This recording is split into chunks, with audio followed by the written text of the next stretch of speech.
Bismillahirrahmanirrahim. Alhamdulillahirabbil alamin. Wassalatu wassalamu ala asyrafil mursalin sayyidina Muhammadin wa ala alihi washabbihi ajmain. Amma ba'du. Sahabat Indonesia yang kami hormati, berikut kita mulai kajian tafsir yang dikeluarkan oleh UII. Mari kita mulai dengan surat Al-Baqarah. Bismillahirrahmanirrahim. Alif lam mim dzalikal kitabul la raiba fihi hudal lil muttaqin. Di sini diterjemahkan Alif lam mim ini termasuk ayat-ayat yang oleh para ulama dianggap mutasyabihat. Artinya kita tidak boleh memaksakan maknanya. Kita cukup iman bahwa itu dari Allah Subhanahu wa taala. Ini termasuk ayat-ayat yang kita percaya bahwa ada makna yang diinginkan Allah, tapi kita tidak perlu menduga-duga apa sepersisnya makna itu.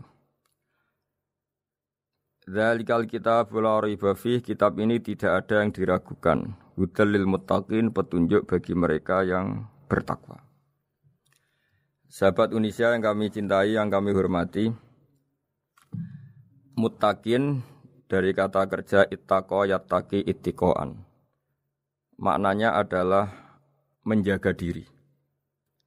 Ada 3 kelas muttaqin dalam terminologi para ulama, istilah yang dikeluarkan para ulama.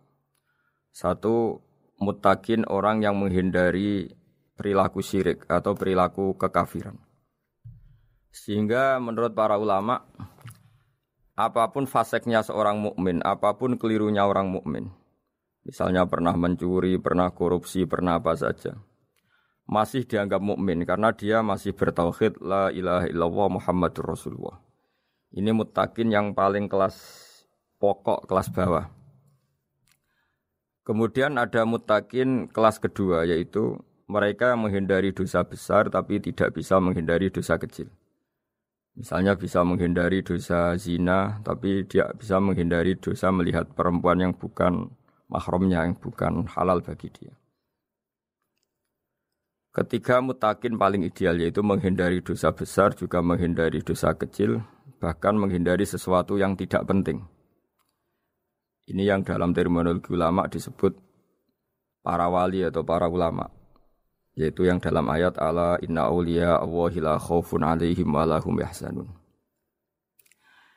Ini penting kami jelaskan kelas-kelas muttaqin supaya bahwa mukmin tidak pernah keluar dari status iman meskipun dia pernah melakukan satu kesalahan besar. Karena yang dikatakan mukmin adalah siapapun yang meyakini kebenaran risalah Muhammad, risalah yang dibawa Muhammad, berarti dia mukmin. Soal dia melakukan dosa atau apa saja itu menjadikan dia fasik, tapi tidak keluar dari status mukmin. Ini yang dimaksud dalam sebuah hadis, man qala la ilaha illallah dakhalal jannah. Siapapun yang pernah melafadzkan la ilaha illallah iman, maka dia pasti nanti masuk surga. Kemudian ada beberapa pertanyaan dari para sahabat dengan masa lalu orang itu yang macam-macam, Nabi tetap menjawab meskipun dengan masa lalu yang macam-macam. Sebab itu perlu dikaji serius, sebagaimana ada yang ditafsir Sawi bahwa muttaqin itu dari kata kerja ittaqa yattaqi ittiqaan atau ittaqa yattaqi taqwan. Ini maknanya orang yang menjaga diri.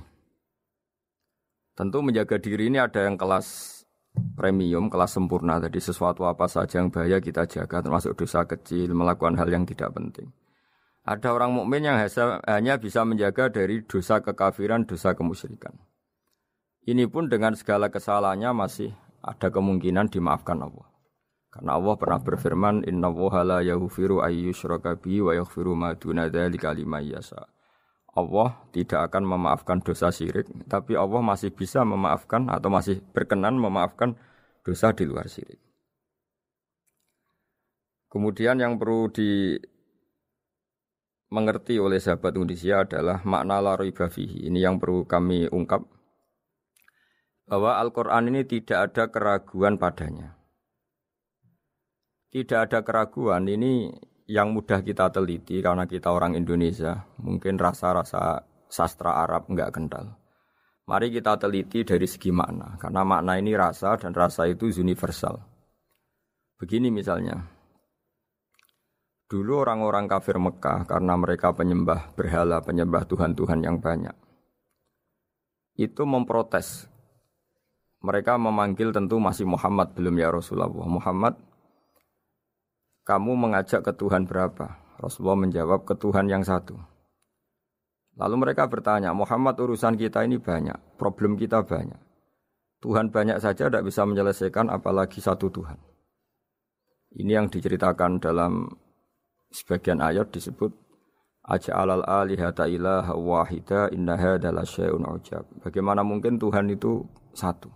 Harusnya Tuhan itu banyak karena urusan kita banyak.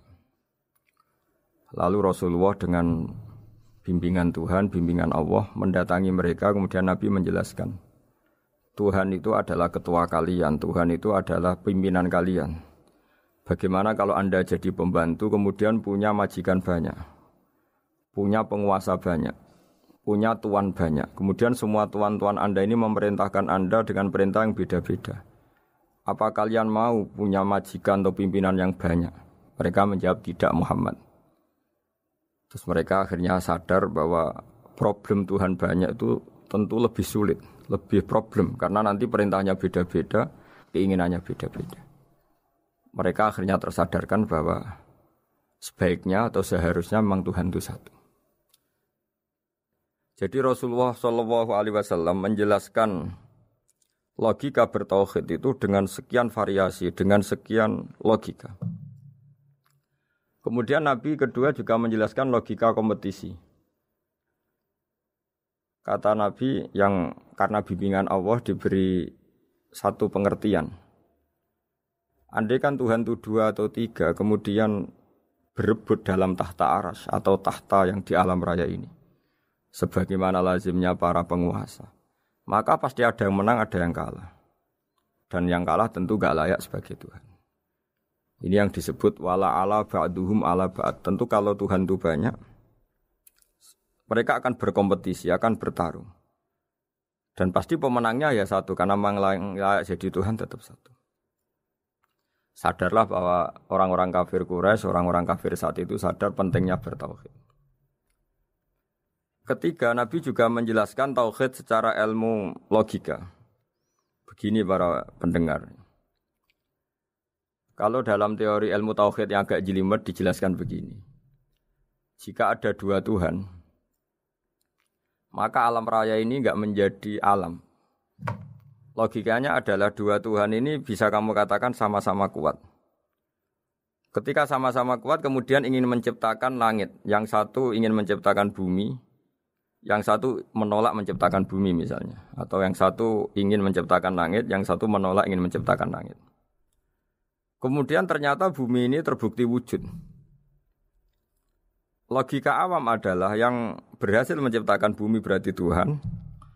Yang gagal atau kudrohnya gagal, kemampuannya gagal tidak bisa menciptakan bumi, gagal menjadi Tuhan. Ini logika awam. Logika ini pun kita terima. Tapi kalau menurut logika ahli tauhid, ahli pakar-pakar logika, cara berpandangan begini. Ketika Anda mengatakan ada 2 Tuhan yang sama-sama kuat, kemudian terbukti yang satu mampu menciptakan bumi, yang satu tidak. Bahasa Anda mengatakan sama-sama kuat ini sudah batal dari awalnya karena terbukti bahasa Anda salah, sama-sama kuat ternyata yang satu tidak mampu. Sehingga dalam pikiran orang-orang ahli tauhid mengatakan membayangkan Tuhan saja itu enggak kebayang karena turunan kata ini pasti selalu salah. Karena tadi misalnya dikatakan andai kan ada 2 Tuhan, kemudian yang satu mampu menciptakan bumi, yang satu tidak. Padahal Anda tadi bilang sama-sama kuat, ternyata terbukti yang satu tidak kuat. Berarti kata Anda sama-sama kuat ini salah. Ini pula yang diajarkan Rasulullah lewat bimbingan Allah, lewat wahyunya yang disebut Lau kana fihi ma alihatun illallahu la fasadata. Karena kalau ada 2 Tuhan pasti kamu sifati sama-sama kuat. Ternyata sifat sama-sama kuat ini batal demi hukum karena ternyata yang satu tidak mampu menciptakan bumi. Atau kamu sifati 2 Tuhan ini sama-sama lemah. Itu tidak mungkin lagi karena ternyata bumi ini terbukti wujud. Pasti penciptanya ini zat yang sangat kuasa. Jadi logika-logika tauhid sedemikian dibangun oleh Rasulullah lewat bimbingan Allah Subhanahu wa taala. Logika keempat supaya kita iman dan tambah kuat imannya adalah logika yang mudah dicerna oleh kebanyakan orang atau yang bisa diindra. Begini misalnya dalam sebuah ayat di surat Al-Kahfi, kemudian di awal surat Al-Ahqaf, kemudian di sebagian surat At-Tur, ada penjelasan begini. Ketika Rasulullah mengajak manusia menyembah Allah, kemudian orang-orang kafir tanya, lalu Tuhan kamu siapa Muhammad? Tuhan saya adalah Allah menciptakan langit bumi. Terus mereka berandai-andai, ada Lata, ada Uzza, ada Manat, ada Hubal. Itu Tuhan-Tuhan kami. Terus Rasulullah bertanya, apakah Tuhan-Tuhan yang kamu sembah itu memberi kontribusi saat langit dan bumi diciptakan? Mereka menjawab, tidak Muhammad, itu Tuhan-Tuhan yang kami bikin. Begitu juga asumsi tentang Tuhan-Tuhan yang lain. Apakah Isa ikut menciptakan bumi atau menciptakan langit? Tentu jawabannya tidak. Karena Isa lahir di bumi, orang tahu tanggal lahirnya, tahu tahunnya, dan sebelum ada Isa juga sudah ada bumi.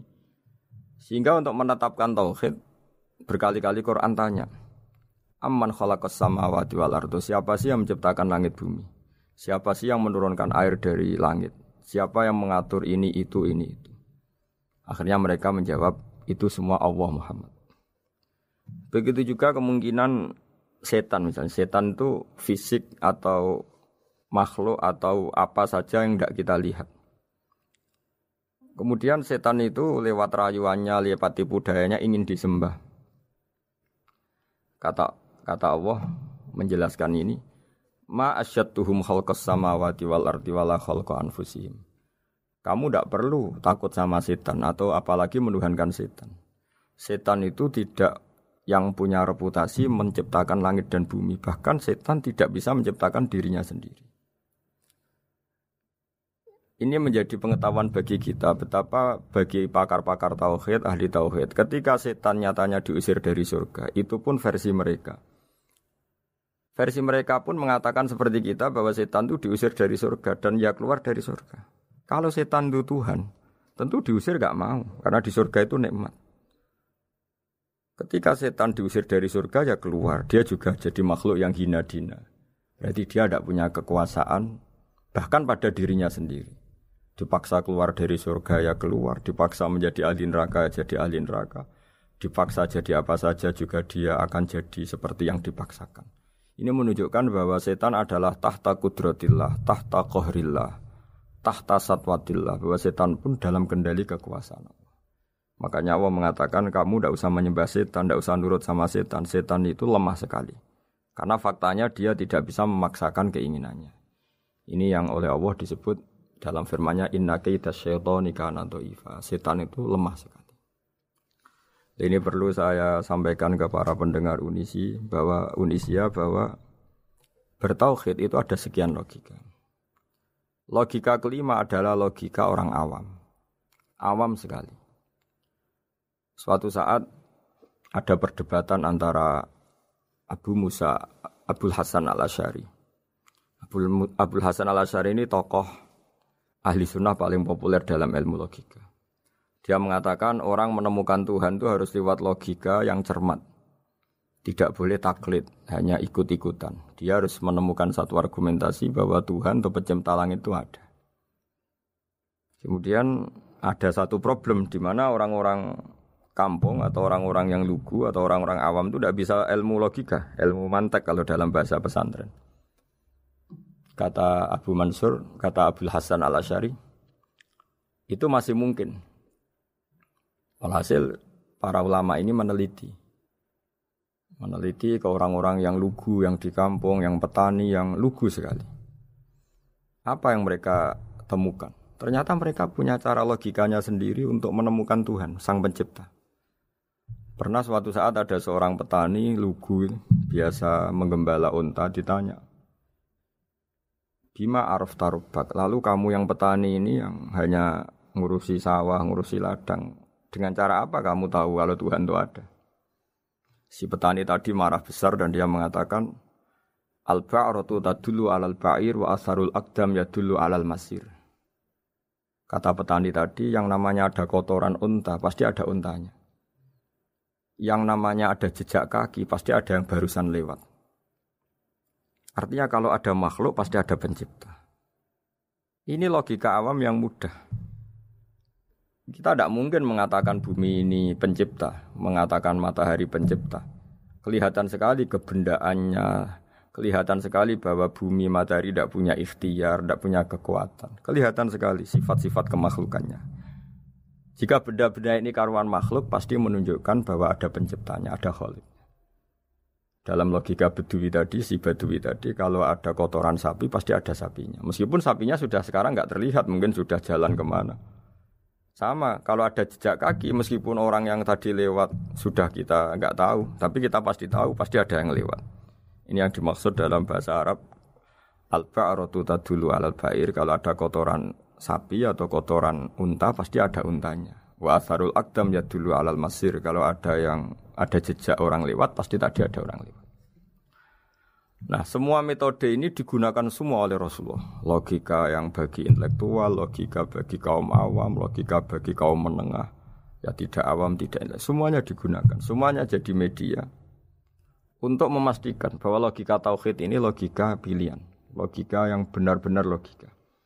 Sehingga dalam banyak ayat disebut agama ini liqaum yaqilun, liqaum yatafakkarun. Bagi kaum yang bisa berpikir, bagi kaum yang punya akal. Lalu kemudian kami teruskan alladzina yu'minuna bil ghaibi.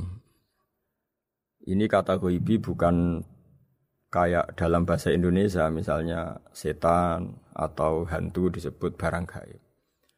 Kata ghaibi dalam bahasa Arab adalah perbandingan atau lawan kata dari al-musyahad yang bisa disaksikan langsung lewat indera. Kita orang mukmin iman bahwa surga ada, padahal kita tidak pernah melihat surga. Kita mukmin iman bahwa neraka ada, padahal kita belum pernah melihat neraka. Ini sesuatu yang maghoba anil absor, yang mata kita tidak melihat, fisik kita tidak menyentuh. Kita pun iman. Asal sesuatu itu mansus ya, dikatakan secara eksplisit oleh Quran dan hadis. Kalau dalam bahasa usul fikih disebut al-mansus. Ciri mukmin diantaranya adalah yang paling pokok alladzina yu'minuna bil ghaibi. Iman dengan sesuatu yang enggak kelihatan. Lalu kemudian para ulama cara pandang beda-beda. Bedanya bukan karena mereka bertentangan enggak, tapi ini menurut kelas rasa yang berbeda-beda.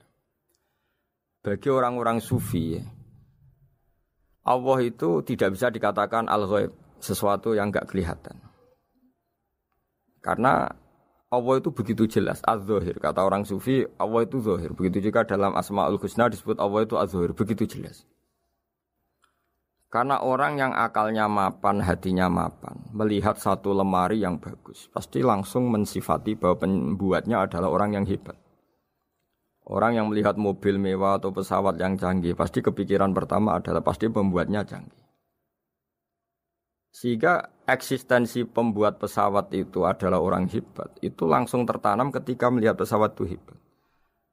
Bagaimana mungkin seseorang ragu akan kehebatan pembuat pesawat ketika melihat detail-detail pesawat? Pasti langsung kepikiran kalau pembuatnya itu hebat. Memutuskan bahwa pembuat pesawat hebat itu tidak harus ketemu yang membuat, juga tidak harus melihat. Tapi akal kita pasti meyakini pembuatnya itu hebat. Berarti keputusan menyimpulkan bahwa pembuatnya hebat adalah az-zahir begitu jelas. Begitu juga langit dan bumi, matahari semuanya tertata rapi. Air dengan fungsi manfaat yang sebegitu hebat, oksigen, semua tanaman, buah-buahan. Meskipun kita tidak pernah melihat Tuhan, tapi akal kita, nurani kita pasti berkeyakinan dan tahu betul pasti pembuatnya itu zat yang super hebat, super bijaksana. Sehingga dalam kategori ini Allah tidak bisa dikatakan sesuatu yang enggak tersentuh, yang enggak terjangkau. Allah itu az-zahir begitu jelas. Sehingga di antara Asmaul Husna disebut az-zahir. Sebab itu saya menganjurkan atau saya punya saran bahwa alladzina yu'minuna bil ghaibi itu contoh paling mudah itu kayak surga, kayak neraka. Kalau Allah sendiri itu az-zahir, mudah diketahui. Karena tadi orang yang melihat pesawat canggih pasti saat itu juga berkeyakinan dan itu pasti benar, pasti pembuatnya juga canggih. Nah, di sini disebut alam raya ini ayat, semuanya itu bukti kekuasaan Allah. Dalam syair-syair orang sufi masyhur sekali itu wa fi kulli syai'in lahu ayatun yadullu ala annahul wahidu. Setiap sesuatu kejadian di alam raya adalah bukti keesaan Allah, bukti eksistensi Allah Subhanahu wa taala. Sehingga dalam satu kisah normalnya orang itu paling tahu itu dengan dirinya sendiri. Karena dia adalah dia. Tapi kalau Imam Sibawayh seorang pakar nahwu mengatakan a'raful ma'arif Allah. Di alam raya ini yang paling mudah dikenali itu ya Allah, pencipta. Karena andai kan kita sendirian di hutan, kemudian kita mulai punya akal, kita mungkin tidak tahu diri kita ini siapa. Tapi setidaknya kita langsung menyimpulkan bahwa kita tidak bisa menciptakan diri kita sendiri. Ketika kita berkesimpulan tidak bisa menciptakan diri kita sendiri, pasti kita terus berkesimpulan ada di luar kita yang menciptakan kita. Nah, sebab itu kenapa sifat mencipta ini yang pertama kali dikenalkan oleh Allah kepada nabinya untuk dikenalkan kepada umatnya. Yaitu disebut Iqra bismi rabbikal ladzi khalaq. Muhammad, bacalah dengan nama Tuhanmu. Sifat Tuhan yang paling mudah dikenali oleh siapapun adalah sifat pencipta. Karena ketika seseorang yakin dia lahir sudah ada bumi, dia lahir sudah ada langit, dia pasti akan tahu bahwa dia ada penciptanya. Sehingga paling mudah mensifati Allah atau mensifati Tuhan adalah bismi rabbikal ladzi khalaq. Terus kemudian di antara ciri orang baik adalah wa yuqimunas shalat. Kemudian beriman kepada yang gaib, menegakkan salat. Kata menegakkan adalah dari kata menjaga aturan-aturan atau sesuai aturan-aturan salat. Kita tahu dalam salat ini ada beberapa syarat yang harus dipenuhi. Misalnya harus wudu, harus suci di tempat yang suci. Terus ada syarat-syarat dalam internal salat, dia harus baca Fatihah, harus tumakninah, macam-macam. Itu eksistensi definisi salat. Kemudian kata berdiri juga diartikan para ulama, eksistensi sholat harus diketahui secara publik, secara sosial. Karena sesuatu itu punya eksistensi kalau jadi konsensus atau diakui oleh publik. Di sini agama mewajibkan sholat jamaah. Kata banyak ulama, jamaah itu fardu kifayah, bahkan ada yang mengatakan fardu ain. Harus dijalankan orang banyak secara massal dan harus di tempat yang terbuka. Sehingga kata para ahli fikih, andaikan ada orang jamaah di dalam rumah tidak diketahui oleh banyak orang, belum mencukupi atau belum menggugurkan kewajiban jamaah. Sehingga eksistensi sholat harus diketahui secara publik. Sehingga dulu Rasulullah itu kalau sholat ya di masjid dan masjidnya terbuka. Sampai sekarang kita pun menyaksikan semua umat Islam kalau sholat di masjid yang terbuka. Sehingga dunia non-muslim pun tahu bahwa dalam Islam ada ritual, ya, ada ibadah yang bernama sholat. Hikmah kedua dengan cara terbuka seperti ini, sholat itu menjadi gak pernah rubah mulai zaman Nabi sampai kiamat. Dengan tradisi jamaah berarti kaifiyah atau cara sholat ini permanen. Bapak kita sholat ya seperti itu, imam seperti itu, anak cucu kita akan meniru kita ya seperti itu. Sehingga gak ada varian-varian yang hanya berdasar subjektivitas musolli yang sholat. Taruh saja kita misalnya jadi seorang sufi yang baru takut sama Allah atau baru usul kalau dalam bahasa sufi.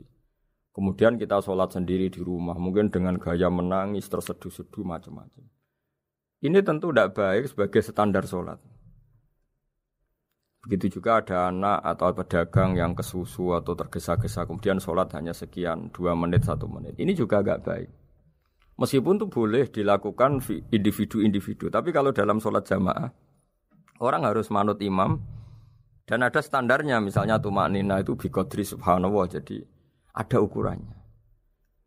Ini penting saya utarakan bahwa hikmah jamaah itu bukan sekedar dapat pahala 27 kalau sendiri, dapat pahala 1 itu enggak. Tapi ini menjaga eksistensi sholat supaya ya seperti ini terus sampai kiamat.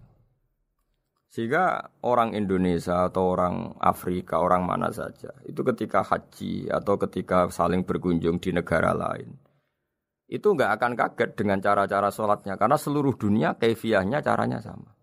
Ini semua barokah dari jamaah. Maka Rasulullah itu enggak banyak ngendikan tentang caranya sholat, beliau hanya ngendikan shollu kama ra'aitumuni usolli. Sudahlah kamu pokoknya makmum saya. Nanti caranya kamu sholat sama seperti saya seperti ini. Sehingga kata menegakkan sholat adalah bisa kita tegakkan kalau kita aparat negara ya bikin-bikin aturan supaya eksistensi sholat enggak terganggu. Kalau kita seorang kultural juga mensuasanakan sholat. Dan supaya kefiahnya atau caranya sholat ini benar, kita tradisikan jamaah. Sehingga anak kecil ngikuti yang besar, yang bodoh ngikuti yang pinter dengan satu cara. Itu barokahnya jamaah. Sehingga wa yuqimuna sholat itu, sholat kita dirikan baik secara personal. Dengan cara-cara tumak nina, kita suci di tempat yang suci. Maupun kita tegakkan, kita maklumatkan, kita jadikan konsensus bahwa sholat ya seperti ini. Sehingga ada khayal-khayal lagi dalam Islam.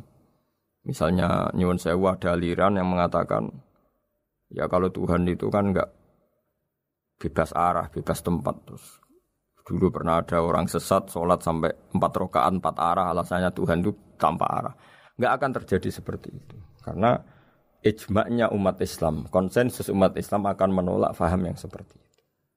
Jadi saya mohon sekali ini pentingnya jamaah. Dengan jamaah maka caranya sholat, cara meyakini madhab kiblat dan sebagainya terjaga ila yaumil kiamah sampai hari kiamat. Terus sifatnya orang mukmin lagi wa mimma razaqnahum yunfikun dan menafkahkan sebagian rezeki yang kami berikan. Ya ini termasuk zakat, sedekah. Jadi ada sebuah riwayat mengatakan inna fil mali haqqon. Harta itu ada haknya yaitu zakat. Tapi ada juga saran inna fil mali haqqon siwa zakat, di luar keharusan zakat juga ada hak-hak kita untuk memberikan sebagian rezeki kita. Taruh saja misalnya saya punya uang 10 juta. Secara nisab zakat belum sampai 1 nisab karena 1 nisab itu sama dengan nilai 84 gram emas. Itu kalau diuangkan kalau 500 ribu ya sekitar 42 juta. Tapi kita sebelum punya 1 nisab pun tetap ada keharusan mengeluarkan sebagian. Yaitu tentu dalam fikih kita wajib mengeluarkan uang untuk anak kita, untuk istri kita. Itu yang wajib-wajib. Kemudian ada sosial, kita nyumbang masjid, nyumbang yatim piatu macam-macam. Sehingga kata para ulama, ciri utama mukmin diantaranya adalah melakukan zakat. Baik zakat yang fardu maupun zakat yang sunat. Karena kata zakat itu dimaknai fardu sebetulnya definisi para ahli fikih. Untuk membedakan zakat yang wajib dengan sedekah. Tapi sebetulnya zaman dulu enggak ada seperti itu. Zakat itu maknanya bersihkan harta. Sedekah dari kata sedekah bukti benarnya iman. Jadi sedekah dari kata dari kosakata sedekah yasduqu sidqan, sesuatu yang membuktikan kita loyal itu disebut sedekah. Kita nikah, mas kawin di bahasa Arab kan sedekah dari kata sedekah juga. Kita bukti iman, loyal, kita sedekah. Bukti bahwa kita teman akrab disebut siddiq atau sodik. Kalau dalam bahasa Arab teman namanya juga sodik karena cara bertemanan secara benar, secara loyal. Sehingga wa mimma razaqnahum yunfikun ini ya memasukkan zakat yang dalam terminologi fikih yaitu zakat yang zakat al-wajibah atau zakat yang dengan makna lughat yaitu ya artinya asal membersihkan harta kita entah lewat zakat, sedekah, hadiah kepada orang-orang yang kita hormati semuanya juga masuk dalam definisi zakat atau wa mimma razaqnahum yunfikun. Kemudian sifat terakhir dari orang muttaqin adalah walladzina yu'minuna bima unzila ilaika wa ma unzila min qablika bil akhirati hum yuqinun ulaika ala hudam mir rabbihim wa ulaika humul muflihun.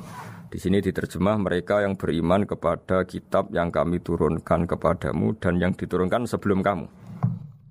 Ini kata yang diturunkan sebelum kamu penting sekali karena ciri utama Nabi adalah dia tidak pernah beda dengan Nabi sebelumnya. Karena kebenaran tauhid pasti tunggal. Nabi-nabi dulu pasti mengajarkan tauhid, hanya menyembah Allah. Enggak mungkin Nabi berikutnya kemudian bikin ajaran baru dalam tauhid. Sehingga andaikan semua kitab Injil, Taurat itu masih versi yang orisinil, pasti enggak ada yang beda dengan Quran. Karena ciri utama kebenaran adalah iman dengan Quran dan iman kepada kitab yang diturunkan sebelum Al-Quran.